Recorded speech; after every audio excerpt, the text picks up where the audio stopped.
ব্যক্তিগত জীবন নিয়ে প্রায়ই খবরের শিরোনামে থাকেন বাংলাদেশের অভিনেত্রী পরীমণি। এবার ফের চর্চায় তার প্রেম কাহিনী।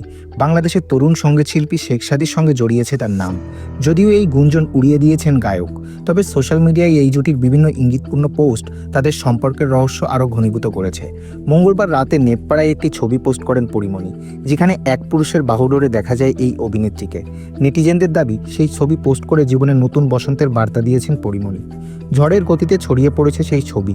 যদিও সেই ছবিতে ভালোবাসার মানুষকে প্রকাশ্যে আনেননি তিনি, কেবল তার হাতটাই দেখা গেছে।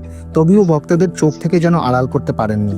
পরীমণির ভক্তদের অনুমান, অভিনেত্রীর পাশে থাকা মানুষ আসলে সঙ্গীতশিল্পী শেখ সাদী। এর কারণ হিসেবে এই গায়কের ব্যবহৃত ঘড়ি, শার্টের সঙ্গে পরীমণির পাশে থাকা পুরুষের হাতঘড়ি ও শার্টের মিল খুঁজে পেয়েছেন অনেকেই। তাহলে কি পরীমণি আবার নতুন সম্পর্কে জড়িয়েছেন? আপনারা কি মনে করেন? কমেন্টে আপনার মতামত জানাতে ভুলবেন না।